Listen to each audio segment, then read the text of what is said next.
काम किया। इससे पहले जब हम लोग के घर में बीमारी आती थी तो हम लोग को अपनी जमीन गिरवी और महिलाओं को अपने जेवर बेचने पड़ते थे। पर आज प्रधानमंत्री जी की देन है कि आज भगवान न करे, पर अगर घर में कोई बीमारी आती है तो आयुष्मान योजना के माध्यम से 5-5 लाख रुपए का मुफ्त इलाज का प्रबंध प्रधानमंत्री जी और हमारी केंद्र की सरकार के द्वारा किया है। साथियों, ये तमाम योजनाएं धरातल पर आज उतरना संभव इसीलिए है क्योंकि आज वो व्यवस्था है जिसका जिक्र मैं अपने संबोधन के शुरुआत में कर रहा था।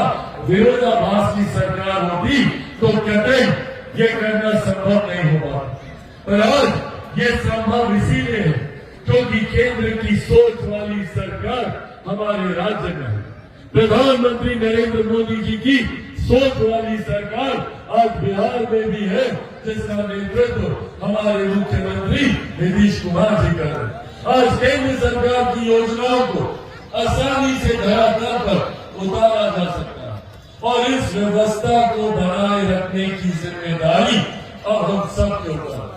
हम सब ने वो दौर देखा जब विरोधाभास की सरकारों ने हमें आगे बढ़ने नहीं दिया और आज एक लंबे समय के बाद ये डबल इंजन की सरकार हमारे प्रदेश को मिली और ये डबल इंजन की व्यवस्था ही हमारे प्रदेश को विकसित राज्य बना सकती है और इस दिशा में आज से ही हम लोगों को कार्य करने की जरूरत है। साथियों, मैं एक ईमानदार प्रयास कर रहा हूं कि किस तरीके से मेरा राज्य विकास की राह पर आगे बढ़े। मैं चाहता हूं कि हमारे युवा साथियों को अपने प्रदेश में ही नहीं, अपने जिले में ही नहीं, संभवतः अपने प्रखंड में, अपनी ही पंचायत में उन लोगों को रोजगार के अवसर मिले, ऐसे उद्योग खुले, ऐसे कारखाने खुले। मुझे याद है 2021 में जब मैं यहाँ पर आया था, कोरोना के बाद यहाँ पे रीगा चीनी मिल का विषय एकदम आप लोगों को परेशान किया हुआ। उसके बाद लगातार निरंतरता में हम लोगों ने प्रयास किया और आज मुझे खुशी है कि उस वक्त जब मैं आया था तब आप लोगों ने ये समस्या मेरे संज्ञान में दी थी और आज जब मैं आप लोगों के बीच आया हूँ इस समस्या का समाधान हो चुका है और ये रीगा चीनी मिल आने वाले 2 से 3 दिन के भीतर इसका पहले फेज का उद्घाटन भी किया जा रहा है। साथियों, ये वही सोच है, ये वही विकास की सोच है जिसको लेकर हम लोग आगे बढ़ने का काम कर रहे हैं।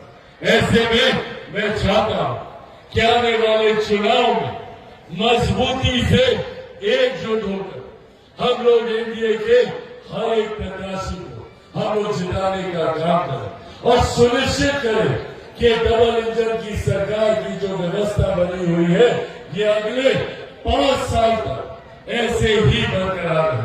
2047 तक भारत को एक विकसित देश बनाने का लक्ष्य हमारी केंद्र की सरकार ने रखा, पर भारत विकसित राज्य तभी बनेगा जब भारत विकसित देश तब बनेगा जब भारत का हर एक राज्य विकसित होगा, हमारा हर एक जिला विकसित होगा, हमारा हर एक विधानसभा विकसित होगा, हर एक प्रखंड विकसित होगा, हर एक पंचायत विकसित होगी। इस सोच के साथ हम लोग आगे बढ़ने का काम कर रहे हैं। मैं चाहता हूं कि गांव और शहर के बीच की दूरी को कम किया जा सके। जो सुविधाएं शहरों में उपलब्ध है वो सुविधाएं हमारे गांव में भी उपलब्ध हो। इस सोच के साथ बिहार पोस्ट और बिहारी पोस्ट आगे बढ़ने का काम कर रहा है। हकीकत है जात पात धर्म मजहब से उठकर अगर सही मायनों में हम लोगों को अपने राज्य को एक विकसित राज्य बनाना है तो हर उस गरीब व्यक्ति को मुख्य धारा के साथ जुड़ना होगा जो आजादी के 75 साल के बाद भी गरीबी रेखा से नीचे। हमारी केंद्र सरकार लगातार प्रयास कर रही है। पिछले 10 सालों में केंद्र सरकार का मंत्री होने के नाते ये जानकारी आपके साथ साझा करना जरूरी है। पिछले 10 सालों में हम लोगों ने 25 करोड़ से ज्यादा लोगों को गरीबी रेखा से बाहर निकालकर मुख्य धारा के साथ जोड़ने का काम किया और इसी व्यवस्था को निरंतरता में बनाए रखने की सोच के साथ हम लोगों ने लक्ष्य रखा कि 2047 तक हम लोग भारत को एक विकसित देश बनाए। आज बिहार में विकास की अनंत संभावनाएं, अनंत तरीकों से हम लोग बिहार को विकास की राह पर आगे लेकर जा सकते। उद्योग कारखाने तो एक तरफ है ही जिनको लगाने की जरूरत है, पर ये धरती एक से एक महापुरुषों की धरती रही। गुरु गोविंद सिंह जी की धरती रही है, गौतम बुद्ध की ये धरती रही, भगवान महावीर की ये धरती रही, और तो और मेरी माता सीता की ये धरती। आज जब हम लोग अयोध्या में, और इस बात का श्रेय भी मैं हमारी केंद्र की सरकार, हमारे प्रधानमंत्री आदरणीय नरेंद्र मोदी जी को दूं। पहली बार देश में एक ऐसे प्रधानमंत्री आए जिन्होंने हमारी आस्था को सम्मान देने का काम किया। आज से पहले किसी ने चिंता नहीं की। पिछले 500 साल से रामलला एक टेंट के नीचे विराजमान थे। धूम करती धूल मिट्टी में वो टेंट के नीचे ही मौजूद थे। पहली बार देश में एक ऐसे प्रधानमंत्री आए जिन्होंने हमारी आस्था को सम्मान देते हुए अयोध्या में भव्य राम मंदिर का निर्माण कराकर प्रभु श्री राम की प्राण प्रतिष्ठा वहां पे कराने का काम किया। ऐसे में मैं चाहता हूं और आने वाले दिनों में अपनी सोच को धरातल पर उतार कर ही रहूंगा। ये वादा भी आप लोगों से करके जाता हूं।